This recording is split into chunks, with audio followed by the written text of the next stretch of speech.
Buenas tardes, ¿cómo están? Bueno, vamos a comenzar con la clase de hoy, que tiene que ver con lo que es TEA, de qué hablamos cuando hablamos de autismo y de qué hablamos cuando hablamos de síndrome de Asperger. Vamos a hablar primero de lo que es el autismo, que se define por primera vez en 1943 por un psiquiatra austríaco llamado Leo Kanner. Desde entonces se han realizado muchas investigaciones buscando la causa o el conjunto de estas alteraciones donde aún se desconoce la causa en sí. El manual de psiquiatría DSM-5 lo define como un trastorno del neurodesarrollo que se caracteriza por pautas anormales o deficientes en lo que es la interacción y la comunicación social, junto a un repertorio reducido de intereses y de actividades. Pero esta definición no resulta como del todo gráfica para comprender de una manera más amplia el perfil de un niño con autismo. Para esto, ¿no? Resulta como válido la definición dada por Ángel Rivière, quien presenta una patología para definir a la persona con autismo como que vive mentalmente ausente de las personas presentes y que por algún accidente de la naturaleza, genético, metabólico, infeccioso, etc., sería prohibido, en este caso, ¿no? Como acceso intersubjetivo, al mundo interno de otras personas y de sí mismo. Por eso es como incompetente de poder predecir, regular y controlar lo que es la conducta por el medio de la comunicación en sí. El DSM-5 establece que para el diagnóstico de autismo se tuvieron que completar 6 criterios en 3 áreas alteradas, pero que como mínimo deben tener. 1, lo que es la interacción social, que tiene 2 criterios. 2, la comunicación y el lenguaje, que tiene un criterio. Y el tercero, lo que es la aparición de patrones restringidos, repetitivos y estereotipados de conductas, actividades y de interés, que tiene lo que llamamos un criterio. Cuando hablamos de autismo hablamos de 3 niveles, leve, moderado y severo. Y vamos a ver que dentro de la categoría dimensional, cuando hablamos de TEA, el manual de psiquiatría de DSM-5 habla de un nivel grave, donde manifiesta que necesita una ayuda muy notable, desde lo que es la comunicación social, una mínima comunicación social, y desde los comportamientos restringidos y repetitivos tiene una marcada interferencia en lo que es la vida diaria por inflexibilidad y por dificultades de cambio y foco de atención. En el grado 2 habla de que necesita una ayuda notable, habla de un marcado déficit con limitada iniciación o respuesta reducida o atípicas, y habla de lo que es una interferencia frecuente relacionada con lo que es la inflexibilidad y dificultad del cambio de foco.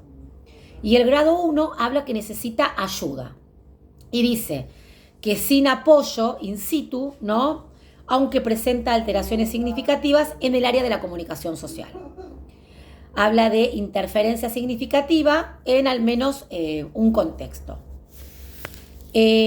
Vamos a ver también algo muy importante, que desde lo que llamamos o decimos, pensando un poco de la historia, en el primer periodo, de 1943 a 1963, se hablaba de autismo y se hablaba de un enfoque de carácter biológico y de origen innato, un uso masivo de terapias de carácter dinámico, una orientación clínica especulativa y un predominio del sistema de lo que sería una atención psiquiátrica. Después hay un segundo periodo, de 1963 a 1983, donde en estos años se produce un cambio muy importante en lo que es la conceptualización del autismo, entonces donde se observa ya un enfoque más psicológico.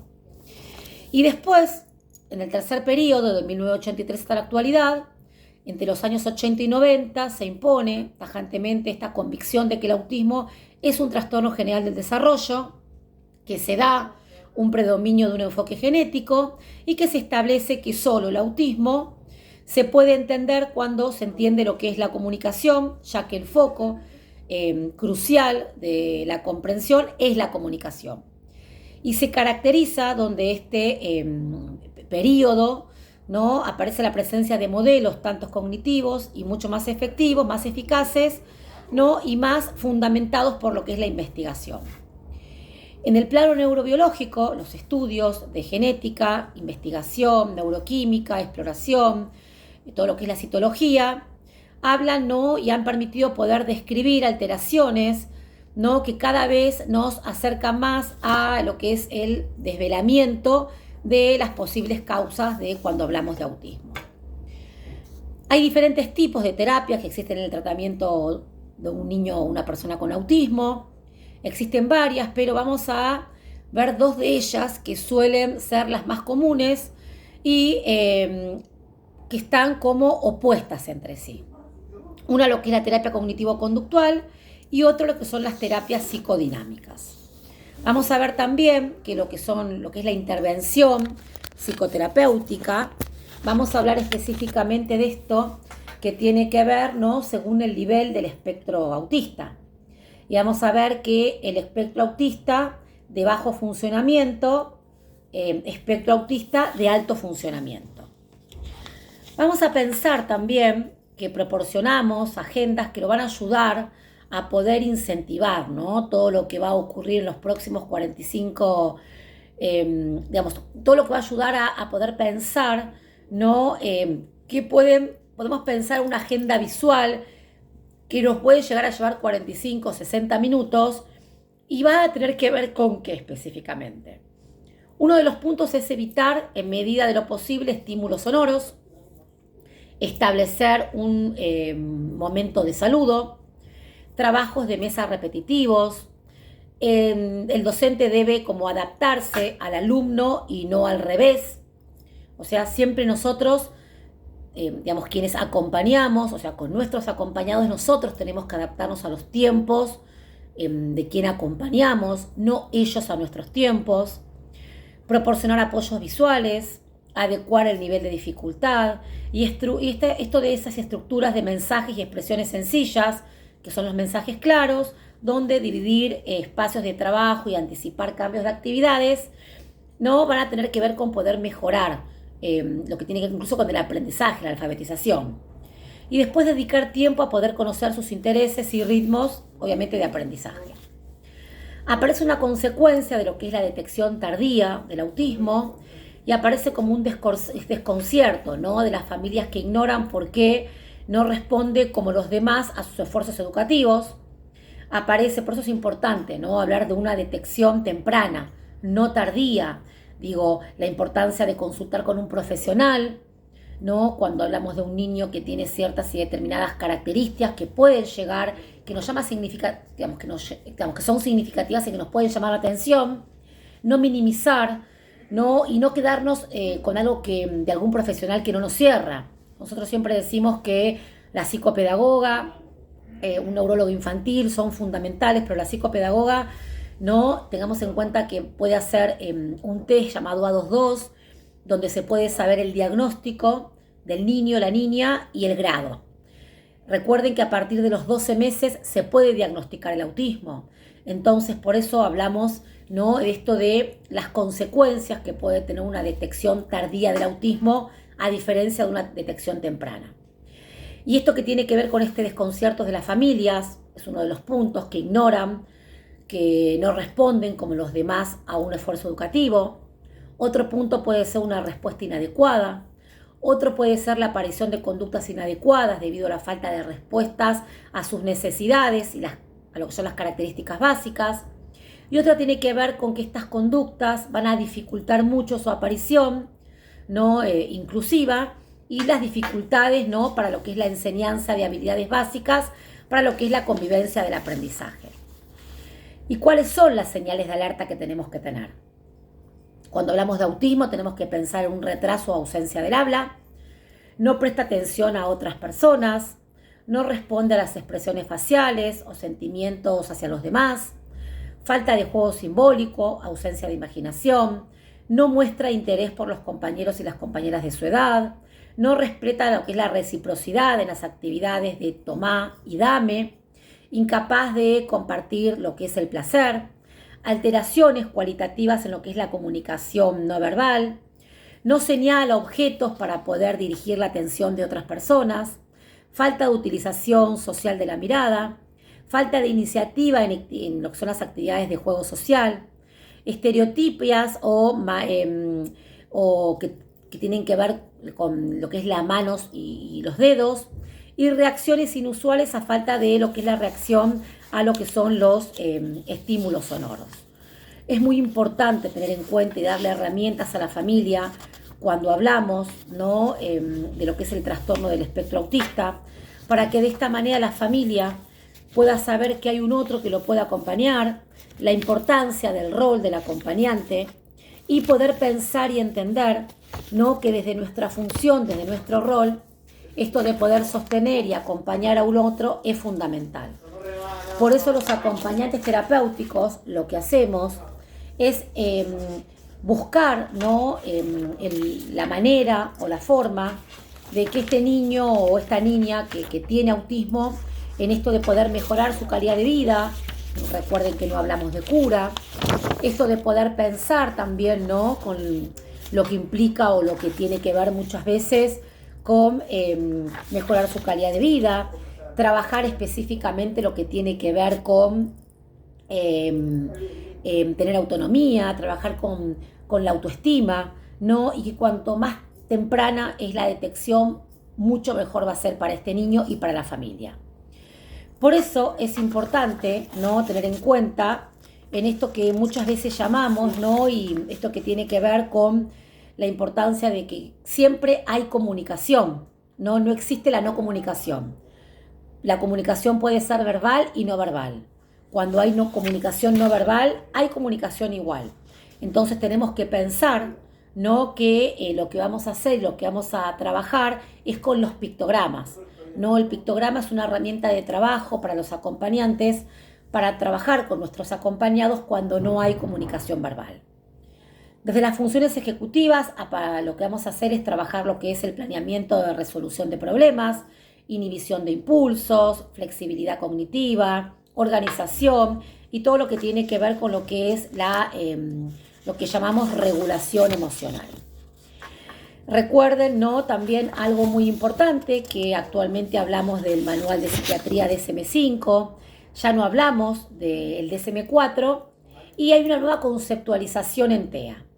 El DSM-4 hablaba de subtipos, que hablaba de TGD, trastorno generalizado del desarrollo, y en el manual de psiquiatría anterior hablaba de autismo, Asperger, trastorno desintegrativo infantil, RED, hablaba de déficit de reciprocidad social, hablaba de un repertorio de actividades de interés restringido y repetitivo y que el diagnóstico era antes de los 3 años. El DSM-5 habla de un único subtipo, que es TEA, de distintos niveles, leve, moderado y severo. RED ya no forma parte de la clasificación. Hablamos de un déficit de comunicación e intención social. Aparece la reciprocidad social y emocional, desde esto anormal y desde la incapacidad o ausencia, la comunicación verbal y no verbal y el contacto visual, y los patrones y comportamientos en estos intereses y actividades restringidos y repetitivos. Rituales, rutinas, ecolalias, movimientos, estereotipias motoras, patrones de conducta verbal y no verbal. Y después aparece lo que es el interés en intensidad desmesurada, ¿no? Y aparece hipo, reactividad de estímulos sensoriales. Todo esto aparece en lo que es la primera infancia. Desde el área, las áreas afectadas, desde el área que son 3, social, comunicación y comportamiento, desde el área social, ausencia de lo que es lo que llamamos o decimos sonrisa social, conducta visual pobre, ausencia de interés en niños de su edad. Desde lo que es la comunicación del área afectada, aparece la ausencia también de sonrisa sensorial, contacto visual pobre y ausencia de interés en niños de su edad. Y lo que es en comportamientos aparece juegos deficientes, uso inapropiado de objetos, intereses intensos y lo que llamamos o decimos muchas veces acciones repetitivas. Entonces la persona con TEA no aprende de la misma manera como habitualmente lo hacen otras personas. Aun cuando el modo de procesar la información es diferente, se han desarrollado métodos efectivos para el aprendizaje, para enseñar, y hay una intervención intensiva y a tiempo que puede mejorar significativamente el desarrollo de niños en estos, digamos, desde las diferentes áreas que mencionamos recién. Por eso el trastorno del espectro autista es una condición neurológica y de desarrollo que comienza en la niñez y dura para toda la vida. No tiene cura, es un trastorno crónico. Se lo llama trastorno del espectro porque diferentes personas pueden tener TEA con una gran variedad de síntomas distintos y no se conoce la causa, y la ciencia lo que sugiere es que hay prevalencia de factores genéticos y ambientales. 30% de personas que tienen autismo padecen epilepsia. Bueno, esto es lo que tiene que ver con lo que es la clase de TEA. Yo les voy a subir un material para que ustedes lo lean, para que lo tengan, ¿sí? Y la segunda parte de la clase vamos a hablar de síndrome de Asperger. Y vamos a ver que el síndrome de Asperger es un trastorno del neurodesarrollo que se incluye dentro del espectro autista y que afecta lo que es la interacción social recíproca, la comunicación verbal y no verbal, y una resistencia para aceptar el cambio, flexibilidad del pensamiento, así como poder poseer campos de interés estrechos y absorbentes. Las personas con este síndrome son generalmente extremadamente buenos en las habilidades de la memoria, hechos, figuras, fechas, épocas. El cociente intelectual está por arriba de la media, son muy inteligentes, pero hay que trabajar todo lo que es la interacción social. Muchos sobresalen en matemáticas y en ciencias, y hay un rango en la severidad de los síntomas dentro del síndrome, donde el niño muy levemente afectado resulta a menudo no diagnosticado porque a veces parece, se le dice como que pueden ser raros o excéntricos hasta que aparece el diagnóstico.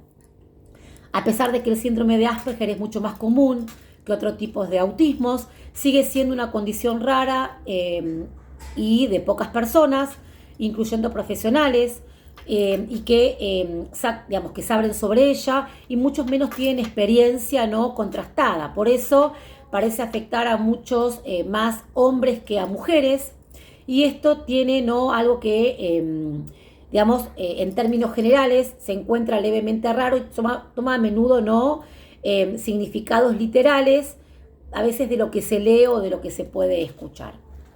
Tenemos que pensar, ¿no?, que el mal comportamiento a veces proviene a menudo de lo que es la inhabilidad para comunicar sus frustraciones y ansiedades, y que necesitan amor, dulzura, cuidado, paciencia y comprensión, y dentro de este marco se van a realizar lo que llamamos grandes procesos.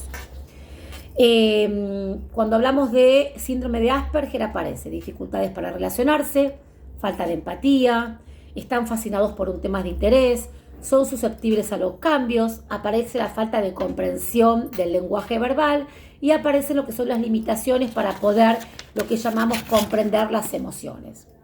Los niños y niñas con síndrome de Asperger aparentan ser la mayoría brillantes,